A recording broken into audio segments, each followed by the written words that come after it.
At Quahog Honda and Subarus, we got Hondas and Subarus.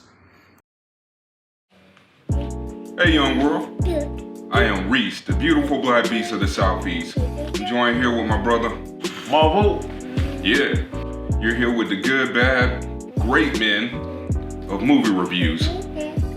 Welcome to another edition of Reese and Marvin Reviews for you.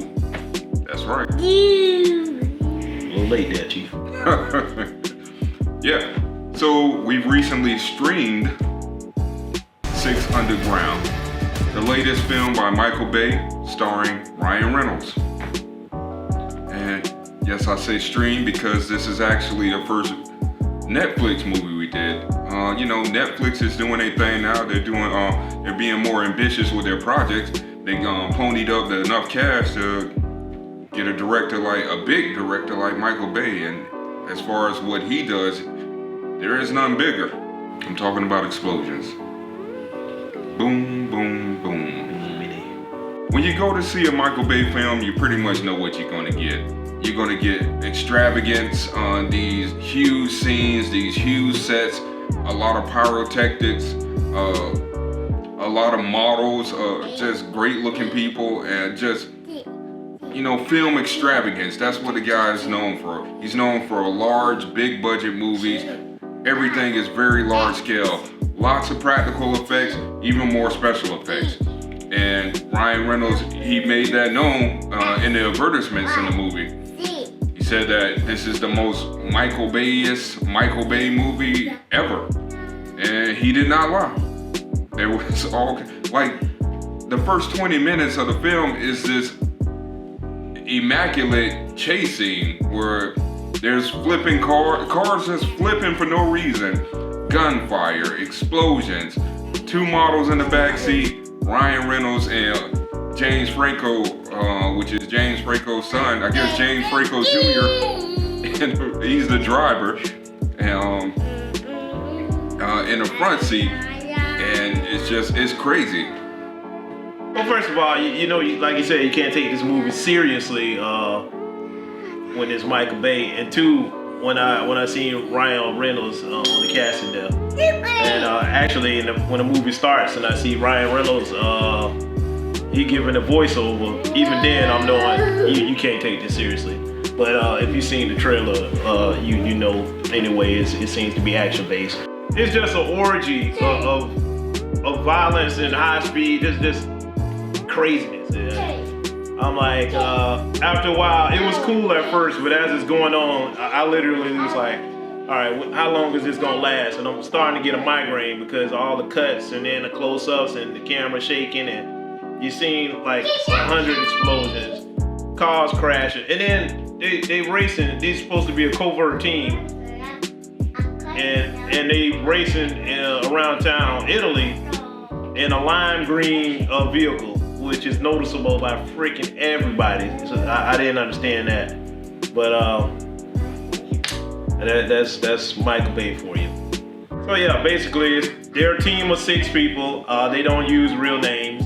They go by numbers 1 through 6, and they do this. They try to give you this serious underground, 6 Underground. Right, the serious side. They don't know each other's names. They don't know anything about each other. And when you join this organization or whatever they are, you gotta fake your death. So you dead to the world and you down for the cause throughout life. No family, no kids, no, wife, spouse, whatever.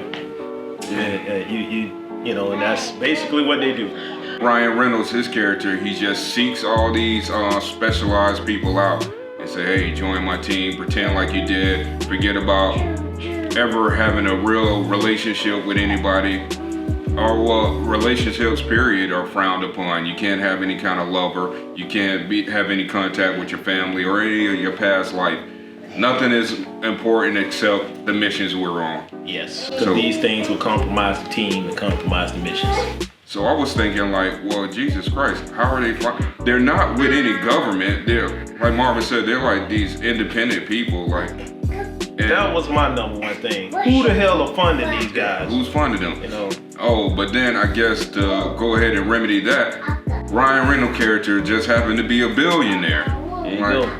So this guy, he has made over $1 billion, and what he decides to do with it, he says, well, I've given away to charities and all kind of organizations, and that wasn't getting the job done. So what I'll do with my money is just go and start killing the bad guys myself. What's the real benefit of throwing your life away just to pour your life into this?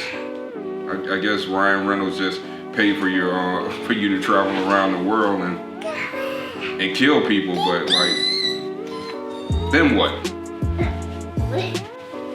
You have good feelings, know that you've done something good in this world. They keep making the emphasis on in some of the exposition and some of the explanation that his character, he is number one, so they call him one.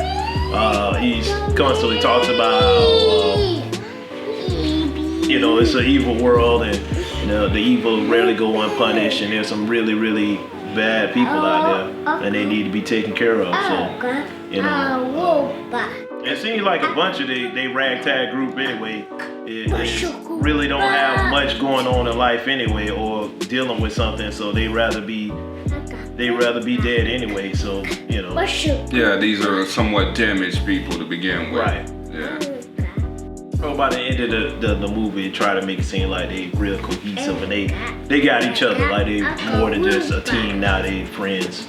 Since the new guy came on the team, he kind of shook it up a little bit and got them carrying a little more. But it's basically your standard heist movie or terror movie where they just jumping around from extravagant location to extravagant location. It's beautiful, some of the cities and locations. They in Italy, they in Turkey, they're in some of these extravagant locations. It's beautiful. The budget, it was $150 million budget. And that's for a Netflix movie. I'm like, that's nuts. And when you see some of the destruction, some of the special effects, it's crazy. We talking again, this Michael Bay cinematography, which just 100 shots just to pick up a cup and take a drink. This guy, he goes overboard a bit. On the simplest things, he goes overboard. But when you see some of these set pieces, I think that was the highlight of the movie for me, because it's all about the numbers. I don't think Ryan Reynolds he plays a lot of the same characters. If you ask me, he brings that same thing. You've seen it before. So to me, even in the action, you just get overwhelmed by it at some point. And some of it is not as fluid as you would like. They do that close up and shaky cam to throw you off for the lack of the people's ability to pull it off right. So there's a lot of that going along, and the movie drags on. It's like two hours and some change. So just think, this through the whole, and then these jokes, it wasn't that funny, a lot of it. So just think, 2 hours, you just bouncing around from location to location with action and stuff that really don't make no damn sense, and just trying to get one bad guy. And they just taking a long way around to get to this one bad guy. So, Well, like Marvin said, this is a Ryan Reynolds movie, and when Ryan Reynolds is in the movie, you already know it's going to be a lot of action, and it's going to be a lot of corny jokes. And that's what it was, the entire movie. It wouldn't be too bad if you had one, like normally per movie, there's like one guy who's going to come. But it seems like every freaking character is quipping and saying something smart. One-liners is like, oh my God. I'm like, yeah. That's actually a good point. There was like, who's the comic relief in this movie, because everybody was throwing zingers and what have you. The only person was Ford to me. He seemed to be a little bit more serious, and also the only character who was in constant danger. Everybody else was handling business, but the one guy, the thief guy, seems like this guy was getting the worst of it. He was either getting his ass kicked, always in danger, or he had a more serious tone. Besides the last guy they dropped in the group, he tried to bring in more serious tone. Number 7 is a new guy. He's played by the gentleman who plays in the Straight Outta Compton movie, Dr. Dre. I don't know the guy's name. I just know he was in that another 24, and he was in a couple movies. Yeah, he's becoming a vet now. He's doing a lot of stuff. But, he was in the new King Kong that came out a few years ago. Marvin's right. I noticed about Michael Bay movies. They pretend that they're stakes, but there are really no stakes. The heroes don't usually die. There's gonna be a lot of villains dying, but heroes don't normally die. And I guess maybe they try to throw you off at the beginning of the movie by having one of the good guys die, like in the opening scene. But that was it. Yeah, he wasn't even irrelevant to. I mean, being that he was the Franco kid. I can't remember his first name. I'm not sure who's James. James Franco Jr. I don't know, but the younger Franco guy. Yeah. So being out, he's like a name that I recognize, and you thinking this guy gonna be around, but he gets killed after all. He was the wheelman after all this crazy driving and all this, and he gets killed. And I'm like, I think that was that misdirection. That was the misdirection. But then the whole time he driving around. You got one member who's the spy, the ex-spy, and then you got another one who's an ex-doctor. She in the back seat trying to do surgery to remove a bullet from this chick.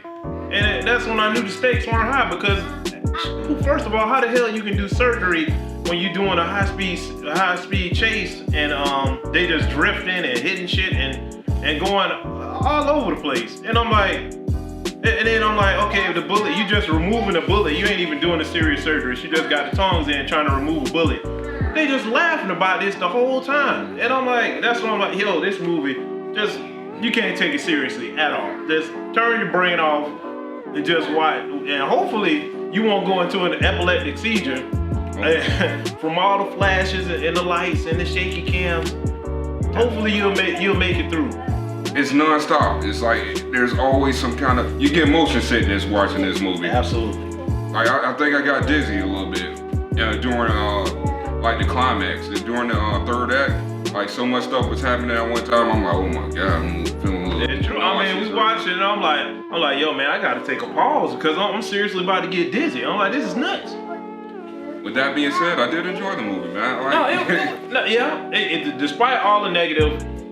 It was a solid action movie. The shots are beautiful though, and when they doing the action and destruction, they got some, if you can think about the Bad Boys, the chase scene on the bridge. I mean, it's a lot of that type. I mean, this guy destroying cars and stuff ways I ain't never. I mean, splitting cars in half, they rolling 20 times and hitting pedestrians and people flipping over the cars, and the guy drifting and hitting people with the tail of the car. I mean, that was a cool. I know what you're talking about. Yeah, man, he was doing some funky stuff. I mean, I'm like, if you could just make sense of it all, but you turn off your brain and you just, Michael Bay gets busy, man. It's a simple way of making. Well, there's nothing simple about the movie making process, but he has a formula and he sticks to it, basically. Yeah. I mean, if you look at every Transformers movie, you know what you're gonna get, and you might as well take the Transformers out of this. That's what you got. Pretty much. I mean, you ain't. And the funny thing, now I'm thinking about it, for these to be a highly trained, you don't even see that much hand-to-hand combat. Just a small amount. It's all jokes and chases and explosions. And, the parkour guy, number 4 is on the team. He did some funky stuff, which I thought was pretty neat. But I mean, it ain't really too much we can say about it. I mean, it's just by the numbers. What we was wondering until I Googled it and saw that the movie was had a $150 million budget, and we was like, yo, for a Netflix movie, this shit seems massive. Like, how is he paying for this? And then we see so much product placement. Mario was like, oh, you gonna see how they paying for it. So much product placement. If you were playing a drinking game where every time you saw some product placement, you gotta take a shot, you'd be damn near in the comatose by the end of the movie. And I figured with some of the star power, you throw Michael Bay name on there and Ryan Reynolds. I mean, everybody knows those two guys. I mean, look, if you look at their work, I mean, I can't take that away from him. If you look at the sales, this guy, what he's done with the Transformers, I hate those movies, but they perform extremely well. What Bad Boys 1 and 2 has done. Look at Pearl Harbor. Look at Armageddon. The guy paying him. I mean, the guy know what he's doing.